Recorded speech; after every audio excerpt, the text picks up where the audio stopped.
Habari zenyu wa Kenya. Naitwa Kerry Prestige kutoka Marekani. My second home. Na nimekuja kuwakilisha Wakenya wote wanaoishi Marekani and diaspora in large. We support the government of William Samoei Ruto. Now, I want to tell everybody the purpose of the so-called maandamano, the protest on Monday. It's the main purpose. Raila wants to punish and defage watu wa Mount Kenya kwa sababu hawakumchagua, kwa sababu they supported Samoei Ruto. What he want, anataka kwenda kuharibu biashara za Wakenya, za Wakikuyu Nairobi. Now, I have done investigatory journalism. I know the meeting that was held, and that was the main agenda.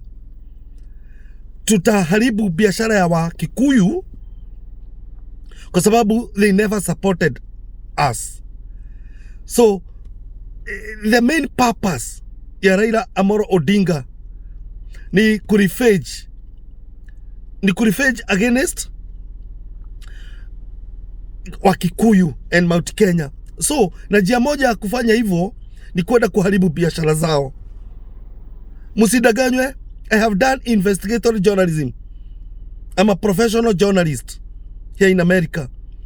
And I know walikutana wakasema we are going to punish Kikuyus and Mount Kenya for not supporting us.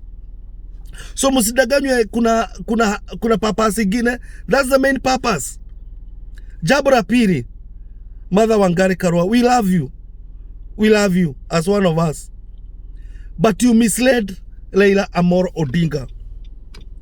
As a seasoned lawyer and former constitutional minister, huwezi enda kuambia Raila Amolo Odinga atagaze Monday as a public holiday. And you know the truth. You know the procedure. Hiyo jambo inafaa kufanywa na CS for Interior in consultation with President. No. Huwezi enda kuambia Raila Amolo Odinga, and we heard you here in America, from here in America. We heard you inviting Raila Odinga and requesting him to declare Monday a public holiday. Na unajua kabisa sheria. Mimi nauliza, kwa ni hawa lawyers wetu walienda shule kufanya nini? Mtu alikuwa constitutional minister. How can you tell Raila Amolo Odinga to declare a public holiday? And I'm saying this with due respect. I respect our readers. I respect them. But how can you go tell Raila Amolo Odinga to declare a public holiday? You misread. Now, whatever you did, my mother Raila Odinga, Mother Karua, it will haunt you one day. Kuna pahali utaenda and you will be accused of publicly misleading Raila Amolo Odinga. So purpose ya Monday ni kwenda kuharibu mali ya Wakikuyu as a revenge and punishment. Mother Wangari Karua, you misread Raila Amolo Odinga. Huwezi mwambia aende akaharibu mali. You misread him. Jambo la tatu. Me, I'm a journalist here in America. I have a media house. Mimi nataka kuomba serikali ya Kenya on Monday, hata kama ni right ya media houses, live stream. They should not be allowed to live stream those activities on Monday. Wacha wakatiwe kama wakati wameshuke. Wacha wakatiwe hizo waves zao. Kwa sababu hao ndio wana propagate, wanatumiwa na hao watu wa Azimio na maadui wa Kenya Kwanza. They are being used to frustrate the government. Kwa hivyo wacha on Monday, we don't want to see those live stream.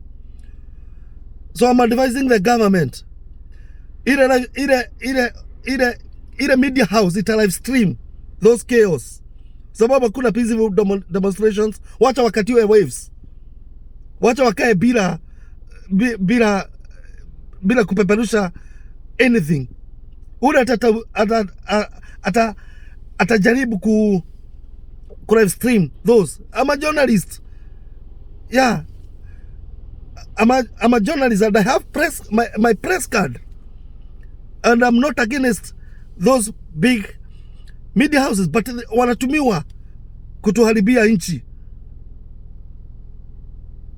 Hao ndio tu niko nayo, but ninataka Wakenya wote wajue hii maandamano ya Monday, it's meant to punish Kikuyu and Mount Kenya for not voting for Raila Amolo Odinga. Na sisi watu wa diaspora na Marekani tunaipinga. Ni hayo tu for today.